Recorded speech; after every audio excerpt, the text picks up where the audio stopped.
Hai, aku Lara Bernadette. Dan aku Cindy Huang dari Cast Film Hotel Sakura.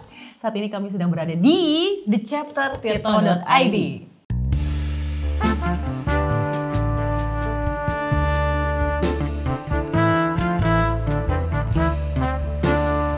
Boleh diceritain lu nggak, film Hotel Sakura itu bercerita tentang apa? Jadi, film Hotel Sakura ini intinya tentang pencarian karakter aku, Sarah, untuk mencari sosok ibu. Untuk bertemu lagi tepatnya, karena ibu sudah meninggal dan Sarah ini mengalami penyesalan yang sangat.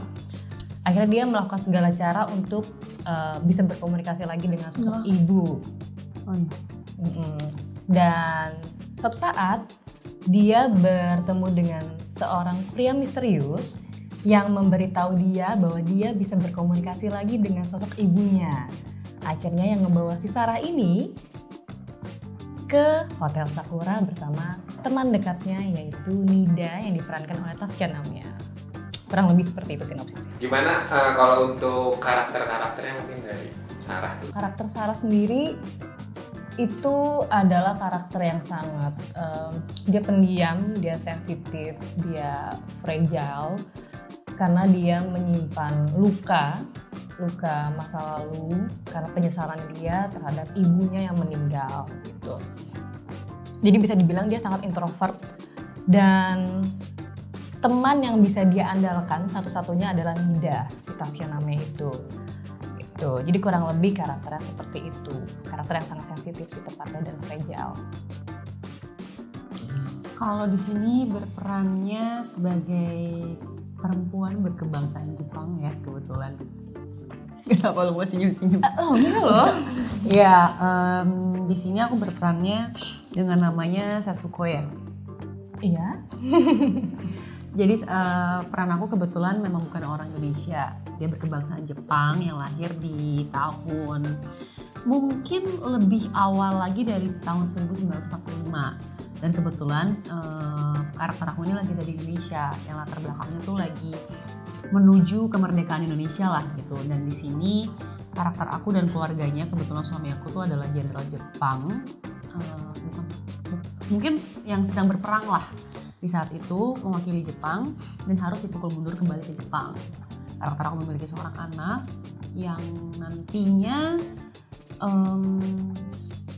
akan mulai sebuah polemik dari situ. Berarti ada sejarahnya itu dari sejarah perjuangan Indonesia sama Jepang dulu gitu ya? Jadi kita memang membawa sedikit sejarahnya Jepang di Indonesia aja sih. Sebagai konteks aja sih. Ya, Tetap fiction, tapi inspired by true events saja. Kalau untuk kesan pertama kali waktu baca skripnya gimana tuh? Kalau aku sendiri jujur emang penyuka film horor dan aku suka film horor Jepang gitu. Jadi pas ngebaca tentang sinopsis Hotel Sakura sendiri itu aku lumayan sangat excited banget sih. Karena film ini aku ngerasa memang ada percampuran dari dua unsur budaya aja. Dari Jepang ada vibes film klasik horor Jepang di tahun 90-an gitu dicampur dengan nuansa lokal Indonesia, which aku suka banget. Kita tetap memasukkan unsur culture dan budaya lokal kita di film ini. Terus aku juga jatuh cinta banget sama sinopsisnya, ceritanya gitu, karena aku ngerasa horor di Hotel Sakura ini bukan cuma sekedar jump scare, tapi dia lebih ngebawa ke psychological horror. Jadi yang digali adalah sisi emosional dari tiap karakternya dan dari dramanya. Itu yang aku suka. Ditambah aku juga sangat tertantang banget sebagai aktor gitu ya untuk memerankan karakternya Sarah sendiri yang menurut aku karakter yang paling depresif yang pernah aku mainkan. Jadi aku sangat tertantang untuk bisa memainkan karakter Sarah itu sendiri.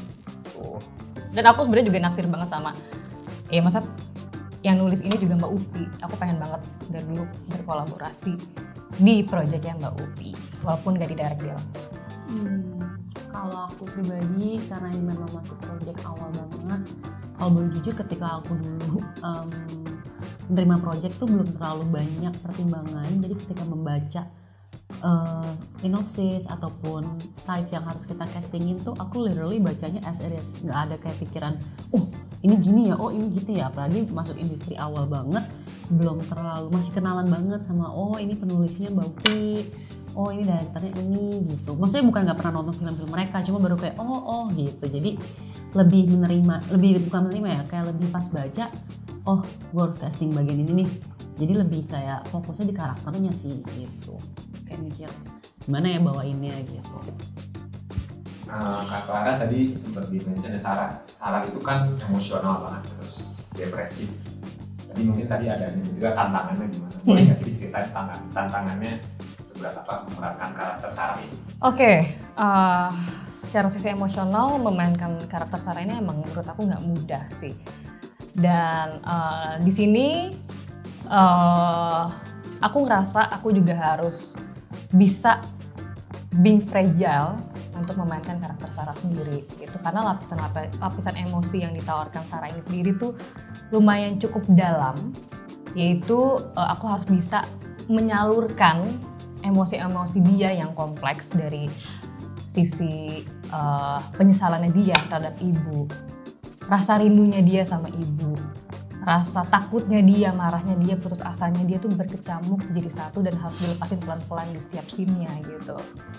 Itu mungkin salah satu tantangan aku untuk bisa ngedigging, mengeksplorasi rasa-rasa yang dialami sama Sarah, dan itu harus fragile gitu. Itu yang membuat aku juga secara pribadi pas memainkan Sarah cukup ikutan rentan, karena aku lumayan dive in ke karakternya Sarah gitu. Aku bisa merasakan apa yang Sarah rasakan secara emosional, karena apa yang dia rasain itu tentang kehilangan orang yang dia sayang tuh juga sempat aku rasakan gitu. Jadi akhirnya pas memainkan karakter Sarah ini sendiri, aku akhirnya juga ketarik karena pribadi aku untuk masuk dalam sisi emosinya Sarah gitu.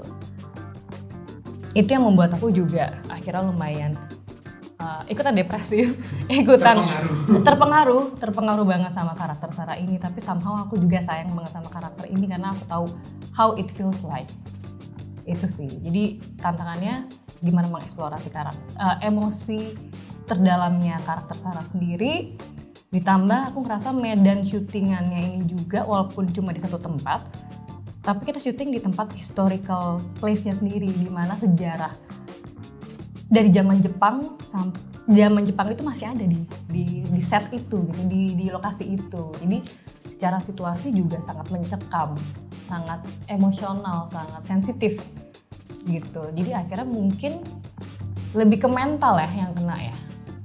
Itu tantangan lebih ke masalah harus menjaga emosional aku, spiritual aku, pikiran aku untuk bisa stay sane sih, stay normal, stay waras gitu ya. Itu sih tantangannya buat memainkan karakter Sarah dan project ini. Jadi lokasinya berarti satu aja di ini. Sebenarnya nggak satu aja, tapi mostly kita di tempat hotel yang bersejarah ini, yang memang sudah ada dari zaman Jepang. Gitu. Kalau untuk Kak Cindy, tadi kan perannya memang misterius ya, Setsuko. Ya. sangat backgroundnya sangat ini ya, kuat gitu kan, misterius Setsuko tadi. Terus ada sempat riset nggak sih, karena dari sejarah gitu kan zaman Jepang, atau punya referensi khusus? Oke, kalau misalnya karakter aku sendiri, ini kan memang sangat jauh ya dari aku. Udah bukan orang Indonesia, aku orang Indonesia, aku bukan orang Jepang. Udah gitu eranya juga berbeda. Kita sama angkatan 5 tahun di bawah kita aja beda banget, apalagi ini harus ditarik beberapa puluh tahun sebelumnya. Udah gitu dia juga di sini sudah mempunyai anak, secara psikologis bagaimana. Riset tentu ada riset. Sebisa aku, karena waktu itu kalau dicari di jejak digital tuh terbatas ya. Aku sempat coba cari ke perpustakaan juga, kayak buku-buku aja gitu. Itu pun dapatnya foto-foto. Maksudnya paling yang merekam itu kan pasti sejarah Jepang di Indonesia gitu. Jarang, paling direkam yang banyak tuh banyak kan tentara-tentaranya kan, bukan keluarga dari tentara-tentara ini. Jadi banyak kan kira-kira mengira-ngira aja pada saat itu orang-orangnya seperti apa. Lalu kalau misalnya tadi sendiri kayak mikir mungkin dari manusia kan banyak perannya ya. Kalau dia sebagai ibu, mungkin yang diambil ibu di setiap era kan menurut aku punya esensinya tetap sama. Jadi itu Sarinya yang diambil. Jadi kalau riset tentu ada riset, belajar juga di sini juga berbicara kan juga bukan bahasa Indonesia ya. Bukan bahasa Indonesia. Jadi cukup nonton banyak series Jepang pada saat itu yang reality show gitu. Pada saat itu aku nonton Terrace House deh kayaknya. Karena kalau nonton animenya, nonton filmnya kan pelafalannya beda dan lebih gitu. Kalau in real life kan mereka ngomongnya biasa aja gitu. Jadi itu sih yang aku coba perhatikan dan observasi. Berarti banyak dialog Jepang gitu. Bahkan ke sini semuanya full Jepang, tapi not really banyak karena sebenarnya porsi aku di sini pun tidak sebanyak Clara dan Taskia. Tadi masih lanjut yang syuting. Kalau kotanya di mana ya lokasi syutingnya? Lokasinya di Semarang. Oh, nah ini pertanyaan paling basi. ada kejadian horor gak waktu itu? Kebetulan kalau di aku nggak ada. Kebetulan di aku ada. Nah, kebetulan banget. Jadi sebenarnya ini bisa dibilang horor kedua aku ya. Ini termasuk awal-awal banget lah aku di industri ini juga gitu. Jadi aku juga lumayan sangat pressure memainkan karakter ini untuk dipercaya di film ini dan karakter yang menurut aku cukup dalam gitu. Jadi waktu itu memang pendalamannya lumayan singkat. Jadi mungkin karena pendalaman yang lumayan singkat, persiapan cukup singkat, itu udah membuat aku stres duluan. Terus ditambah juga situasinya juga mendukung untuk jadi makin tegang gitu loh, kayak situasi lokasinya, terus tempat penginapannya, karena lokasi kita syuting sama tempat kita nginep tuh seberang-seberangan gitu. Jadi energi dari tempat syuting ini tuh masih kerasa banget di tempat penginapan gitu. Ditambah karakter yang aku bawakan ini kan memang karakter yang sangat depresif ya gitu. Jadi mungkin akhirnya itu membuat aku juga, tadi aku bilang cukup rentan secara pribadi, membuat aku juga ikutan fragile karena aku harus merasakan hal-hal yang si Sarah ini rasakan. Dan itu membuat aku juga akhirnya secara pribadi mungkin lebih terbuka. Jadi akhirnya aku kayak gak ada tameng gitu. Oh, iya. Itu yang membuat kerentanan itu arwah di luar sana tuh jadi gampang untuk bukan memasuki, menempeli lah. Waktu itu aku bisa dibilang ketempelan. Jadi waktu itu aku juga nggak sadar kalau aku ketempelan, tapi yang memang aku rasakan adalah aku baru merasakan yang namanya hopeless. Aku bangun tidur itu kayak aku nggak ada purpose gitu, aku nggak ada tujuan hidup. Kayak ya udah datang aja ke lokasi syuting, pulang, dan bawaannya tuh memang kayak melankolis banget, yang kayak full bengong, beneran bengong gitu. Karena pikiran aku tuh kayak kosong, kayak nggak ada keinginan untuk hidup, lemes gitu. Dan orang-orang akhirnya juga melihat, semua kru-kru dan orang-orang yang di lokasi syuting pun juga melihat aku ya, Sarah is me jadinya gitu. Aku lumayan cukup kebawa di situ, sampai akhirnya ada suatu orang yang ketemu aku gitu, nggak sengaja, terus dia ngomong intinya kayak ada yang energi nggak enak dalam diri aku gitu. Aku kayak bingung kenapa gitu. Akhirnya dia bilang aku perlu dibersihin lah jatuhnya gitu. Dan memang di saat itu juga dari dia yang doain, Taskia juga ikut doain, beberapa orang juga ikut doain, produser dan segala macem gitu. Ibu sebelah saya pun ya ikut mendoakan dan membantu melepaskan saya dari hal-hal buruk itu, energi yang tidak baik itu gitu. Dan jujur aku baru merasakan yang namanya gak enak, feeling yang gak enak. Kayak pas didoain tuh aku ngerasa kayak badan aku dingin, badan aku literally dingin, tiba-tiba dingin kayak ketiup AC dari ujung-ujung kaki, semua itu dingin gitu. Pas mulai didoain pelan-pelan, aku disuruh doa, aku nggak bisa berdoa sama sekali. Aku nggak tahu kenapa aku nggak bisa berdoa di saat itu gitu. Akhirnya dibantu doa sampai akhirnya aku ngerasa badan aku tuh mulai hangat dari dalam. Itu mulai hangat, mulai keluar, aku tiba-tiba nangis. Kayak mixed feeling tiba-tiba. Mixed feeling, nangis, tapi kayak pengen ketawa juga. Jadi kayak aneh gitu, aneh banget. Tapi orang-orang sekitaran aku yang mendoakan aku tuh tiba-tiba kayak mual. Tiba-tiba kayak pengen ke toilet. Pokoknya kayak aku gak tahu itu mungkin cara energi itu keluar. Tapi di aku gak bisa mengeluarkan dengan cara itu, aku cuma bisa nangis gitu. Nah, itu sih one of dari kejadian yang bisa aku ceritakan. Karena sisanya memang ada kejadian-kejadian aneh lainnya selama produksi gitu. Tapi ini menurut aku adalah kejadian yang paling memorable dan cukup sekali dalam seumur hidup gitu. Dan aku juga akhirnya jadi belajar banget bahwa memang we have to protect our soul and our mind gitu, agar energi itu nggak bisa datang, karena gimana pun juga kerentanan itu yang malah membuka diri kita untuk bisa lose ourselves gitu. Dan jangan sampai aku lose ourselves lagi. Itu jadi pembelajaran seumur hidup sih. Kalau dari Kak Cindy waktu ngelihat Kak Sarah, apa bahkan nggak sadar sebelum dikasih tawaran itu? Enggak. Iya, dia juga nggak. Setelah Karena aku bukannya kayak kesurupan kayak aneh-aneh gitu, nggak cuma yang kayak bengong. orang bengong tetap jalan sama tugas-tugasnya. tetap jalan gitu kayak robot gitu. Kalau misalnya tadi kejadian horor ya, adegan yang paling susah atau paling berkesan? No spoiler tapi mungkin bisa. Aku ngerasa semua scene yang karakter aku mainkan tuh berkesan karena semuanya menyentuh sisi emosional yang paling dalam dari manusia ya. Rasa kehilangan, rasa sedih, rasa penyesalan tuh campur aduk tuh semuanya tuh dibagi di beberapa scene yang berbeda-beda gitu.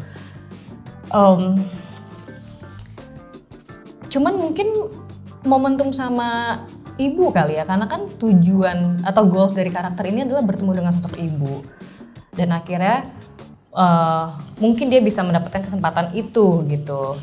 Dan maksud aku siapa sih orang di luar sana yang nggak pengen gitu. Aku aja tuh pengen kalau kita kehilangan seseorang yang kita cintai, kita menyesal, kita pengen ketemu lagi, tiba-tiba dikasih kesempatan untuk ketemu lagi, itu kan jadi hal yang paling emosional, paling ditunggu-tunggu gitu. Mungkin itu yang lumayan cukup berkesan sih, karena akhirnya karakter ini mungkin bisa mencapai goals-nya dan mencapai titik baliknya dia yang tadinya mungkin kehilangan, jadi akhirnya lebih sadar, yang tadinya dia takut, akhirnya mungkin jadi lebih berani menghadapi hidup. Itu titik baliknya di situ bisa dibilang.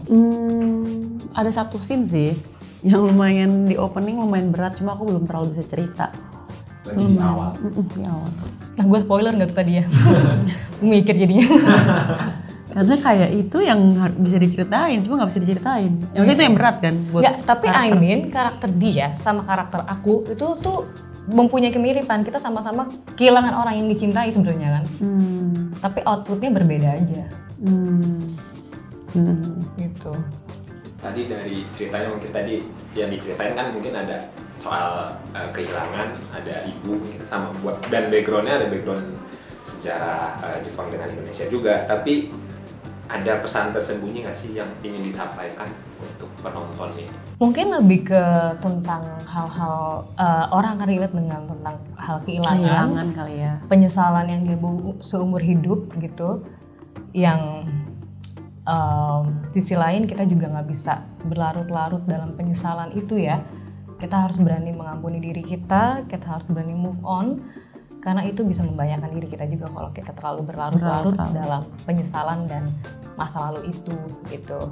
Karena ya, I do believe kita punya sesuatu yang lebih baik di kedepannya. Jadi kita harus embrace it, apapun yang di depan, dan jadiin pelajaran apapun yang ada di belakang, dan jangan wasting our time.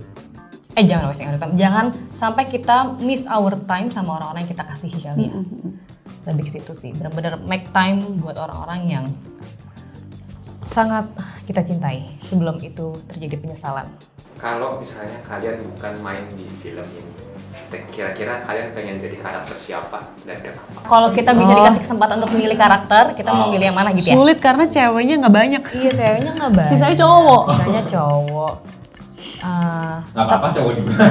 Ya tapi karakter dia juga menarik sih, somehow, karena mereka Drama ya, dramanya. Dramanya Susah, ada. spoiler nanti. Terus kan tantangannya juga ada ya kan, era yang Setiap berbeda. peran itu punya yang tantangannya menarik. sih. Jadi kalau mau pilih karakter siapa susah karena jujur cowok semua ya. Oh semua, iya tapi Jadi polisi kali ya. jadi polisi, menarik. Jadi polisi. Ini tayangan tanggal berapa? 10 Juli Gimana? di bioskop. Gimana rasanya melihat proyek ini bentar lagi bakal tayang? Bukan bentar lagi, akhirnya akan tayang sebenarnya ya, karena ini lumayan Cuma cukup ditahan-tahan lama ya. produksinya. Jadi pas film ini tayang ya, finally kita bisa menonton hasil karya yang kita udah buat bareng-bareng. dan semoga penonton pada bisa menikmatinya. Berapa lama sih itu dari syuting sampai selesai? Kita nggak bisa ngomong kurun waktunya berapa lama, tapi memang cukup lama sih. Oke, boleh dong mungkin ke penonton tanggal berapa? Iya, kenapa harus nonton? Boleh. Gue tanggal berapa, lo kenapa harus nonton? Oke, loh, nggak dong, gue yang kenapa? Jadi Hotel Sakura akan tayang tanggal 10 Tanggal 10 Juli. Juli. Kenapa harus nonton, Ibu Cindy? Tadi sebenarnya udah Clara jelasin ya, mungkin kayak semoga ada apa tuh? Apa tuh? Kayak mengingatkan bahwa kalau misalnya kita masih punya waktu sama orang-orang yang kita kasihi, pergunakanlah waktu sebaik-baiknya. Dan jangan bawa perasaan guilty itu sampai berlarut-larut karena bisa berbahaya untuk diri kamu Dan membuat keputusan yang salah. Ya sebenarnya intinya ini bukan sekedar film horor aja, tapi semoga ada pembelajaran yang bisa dibawa oleh penonton-penonton. Terima kasih. Terima kasih. Oke.